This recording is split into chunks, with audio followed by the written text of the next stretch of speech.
A lost reindeer walked into school. What followed? It shocked everyone. The first person to see the reindeer was Mrs. Clara Benson, the school secretary, and for a few seconds she thought it was part of the Christmas decorations. It was 7:42 on a freezing December morning in the small northern town of Frostbridge, where winter arrived early and stayed like an old relative who had no intention of leaving. Snow covered the playground, the rooftops, the football field, and the line of pine trees behind the school. The windows of Frostbridge Primary glowed warm yellow against the blue morning dark, and inside the building smelled of floor polish, wet boots, paper, and the faint cinnamon scent from the cafeteria's breakfast porridge.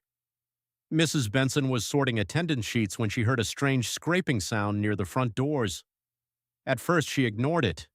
The wind often pushed branches against the glass. Children sometimes arrived early and kicked snow from their boots against the step. The janitor, Mr. Holt, dragged salt buckets across the entrance every morning. Then came a soft thud, then another. Mrs. Benson looked up. A reindeer was standing in the school lobby, not outside, inside. It stood on the rubber entrance mat beneath a paper banner that read, "Winter Concert Tonight," breathing clouds of steam into the warm air. Snow clung to its thick brown coat. Its antlers were small but real, dusted white. A red harness hung crookedly around its chest, one strap snapped and trailing across the floor. Its hooves clicked nervously against the tile. For one long moment, Mrs. Benson simply stared. The reindeer stared back. Then it lowered its head and made a soft, distressed grunt. Mrs. Benson stood so quickly her chair rolled backward and hit the filing cabinet. "Oh my," she whispered. The reindeer turned toward the open front doors, then back toward her. Outside, snow blew sideways across the car park. Mrs. Benson hurried to press the door button, but the animal stepped in front of her, blocking her way.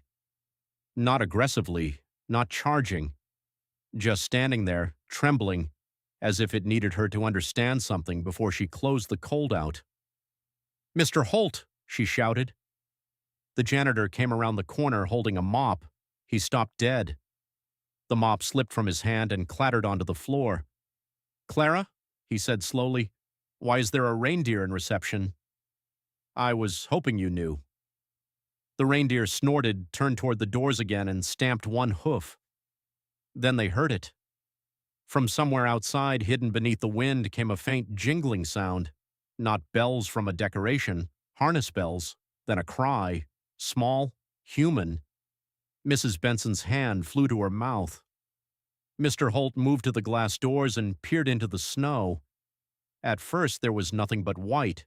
Then the reindeer suddenly pushed past him, nosed the door open with surprising force, and stepped back into the storm. It walked 3 paces across the car park, stopped, looked back, waited.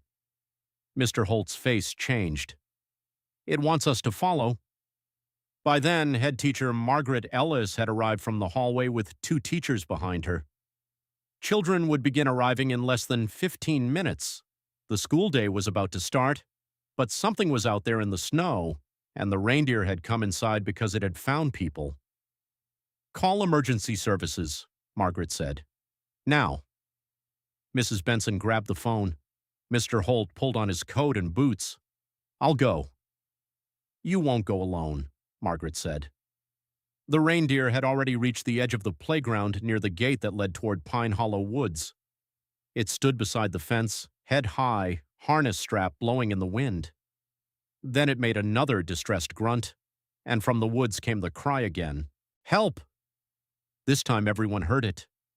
Mr. Holt and Coach Daniel Price ran after the reindeer while Margaret stayed at the doors, phone pressed to her ear, giving dispatch the school address. "Possible child in distress near Pine Hollow Woods," she said. "A reindeer came into the school and appears to be leading staff toward the location. Yes, I know how that sounds. Please send police, ambulance, and rescue." The reindeer moved fast, but not so fast that the men could not follow. It passed through the playground gate and onto the snowy path behind the school. Its hoofprints were deep and uneven. Red fabric from the broken harness left faint marks against the snow where it dragged. The woods behind Frostbridge Primary were thick with pine and birch, beautiful in summer and dangerous in winter. A narrow trail led toward the old sledding hill and then down to a frozen stream. Children were not allowed there without adults, especially after snowstorms. The reindeer stopped near a cluster of fallen branches. It lowered its head and pawed at the snow. Mr. Holt reached it first. "What is it?" The animal turned its head toward a dip in the ground beside an old drainage culvert half hidden under snow and ice. Then the men heard sobbing. Coach Price dropped to his knees and began clearing snow with his gloved hands. "Hello," he shouted. "Can you hear me?" A tiny voice answered, "I'm here." Mr. Holt helped dig faster. Beneath the snow, behind a tangle of branches, they found a little girl. She was wedged near the entrance of the culvert, half sitting, half lying in the snow, wrapped in a torn red coat. Her hat was gone. Her cheeks were pale. One boot had come off, and her socked foot was blue with cold. She could not have been more than 7. Beside her, curled against her chest, was a tiny reindeer calf. The calf was shaking violently. Its legs were tangled in the broken harness straps. Coach Price froze. The girl looked up at them with tear-filled eyes. "Please help Snowdrop," she whispered. The adult reindeer stepped closer and gave a low, trembling call. The calf lifted its head weakly and answered. Mr. Holt understood then. The reindeer that had walked into the school was the calf's mother, and the little girl had been trying to protect the baby. Emergency vehicles arrived within minutes, though it felt much longer. Police blocked the school entrance.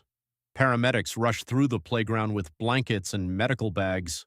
A local wildlife rescue team was called because no one wanted to move the calf incorrectly. Children arriving for school were taken inside through the side entrance, but many saw the flashing lights and pressed their faces to classroom windows until teachers gently pulled the blinds down. The girl's name was Emily Carter. She was a pupil at Frostbridge Primary. She had left home early because she wanted to bring a drawing to school before the winter concert rehearsal.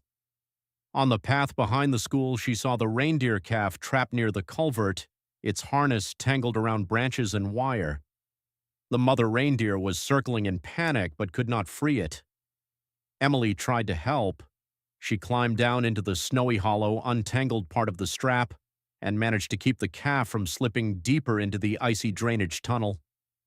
But then snow collapsed from the bank above her. A branch shifted. Her boot got trapped. She could not climb out. The mother reindeer stayed nearby through the cold morning. Then, when she heard voices and saw lights at the school, she did the only thing she could. She walked inside. The paramedics wrapped Emily in thermal blankets, checked her foot, and gave her warm oxygen. She had early hypothermia, frostbite risk in her toes, and bruising from the fall, but she was alive. The calf was weaker. The wildlife rescuer, a woman named Ingrid Hale, knelt carefully beside it. "Don't pull the straps," she warned. "They're tight around the back legs." The mother reindeer stood several feet away, trembling, watched by police and firefighters. She did not run. She did not attack. She just stared at the calf, every breath visible in the freezing air. Ingrid cut the harness slowly, one strap, then another. The calf cried out when its leg came free. The mother answered immediately. Emily, lying on the stretcher, turned her head. "Is Snowdrop okay?" Ingrid looked at her. "You named her Snowdrop." Emily nodded weakly. "Because she fell in the snow." The rescuer smiled through tears. "Snowdrop is alive because you stayed with her." Emily closed her eyes. "But her mom got help," she whispered. The mother reindeer was not wild, as they later discovered. She belonged to a small winter farm 3 miles away that offered sleigh rides during the holiday season. Her name was Juniper. Snowdrop had been born late in the season and was still small. During the night storm, a fence panel broke. Juniper and her calf wandered out, still wearing parts of their light training harnesses. Snowdrop became tangled near the culvert, and Juniper could not free her. By the time farm workers noticed them missing, Juniper had already found the school. Emily was taken to the hospital where her parents arrived shaking with fear and relief. Her mother cried so hard she could barely speak. Her father kept saying, "You should have come for help," and then hugged her as if he never intended to let go. Emily, pale but safe under warm blankets, whispered, "I couldn't leave the baby." Her mother kissed her forehead. "I know," she said, "but next time you get adults first." Emily nodded. "Juniper did," she said. The story spread through Frostbridge before lunch. A lost reindeer walked into school. Teachers followed it. A missing girl and a trapped calf were found in the snow. By evening, everyone in town knew Juniper's name. But what followed shocked everyone most was not just the rescue, it was what the incident revealed. The drainage culvert behind the school had been reported as dangerous months earlier. The wire near it had come loose after autumn flooding. The old fence along the woodland path had gaps where children could slip through. Parents had mentioned it. Teachers had mentioned it. The town had promised to inspect it after the holidays. After Emily and Snowdrop were found there, nobody said after the holidays again. The culvert was fenced properly the next day. The broken wire was removed. The woodland path was marked and secured. The school changed to morning supervision so no child could access the back trail before staff were outside. At a town meeting, Mrs. Benson stood up and said, "A reindeer should not have to walk into a school to make adults fix what children already knew was dangerous." No one argued. Emily recovered fully, though she wore thick socks for weeks and became famous in school as the girl who saved the reindeer. She hated the attention at first. Then Juniper and Snowdrop visited the school in spring under careful supervision, and everything changed. Snowdrop had grown stronger. Her legs were still a little thin, but she moved well. Juniper stayed close beside her, calm now, her red harness replaced with a soft green halter. When Emily stepped into the playground, Snowdrop lifted her head. Emily walked slowly toward the fence. "Hi," she whispered. Snowdrop sniffed her mitten. Then Juniper lowered her head and gently touched Emily's shoulder with her nose. The playground went silent. Even the teachers cried. From that day on, Frostbridge Primary began every winter with a safety lesson called Follow the Warning. Children learned not to enter woods alone, not to approach trapped animals without adults, and to tell someone immediately when they saw danger. The town also created a winter animal rescue plan with local farms, police, and schools. As for Juniper, she became a legend, not because she was magical, not because she understood schools or phones or emergency services, but because she knew her calf was trapped. She knew a child was trapped with her, and she knew help was inside the warm building with lights. So she walked in. Years later, Emily would still remember the sound of Juniper's hooves on the school floor, though she had not heard it herself. She remembered the cold, the calf shaking against her, the snow pressing around her legs, and then voices above her. She became a veterinarian. On the wall of her clinic, she kept a framed photo of Juniper and Snowdrop standing in the Frostbridge playground. Under it were the words, "Help comes when someone notices." And every December, when the first snow fell, Emily told children the same thing.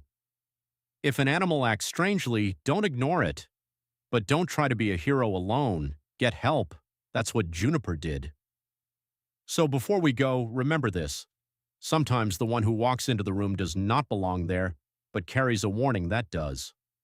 A lost reindeer entered a school not because she was confused, but because beyond the playground, in the freezing woods, her calf and a little girl were trapped in the snow. Juniper could not speak. She could not open the culvert. She could not call the police. But she could walk toward people. She could refuse to leave. And because the teachers followed her, Emily and Snowdrop were found before the cold took them. Sometimes a miracle begins with hoofprints across a school lobby,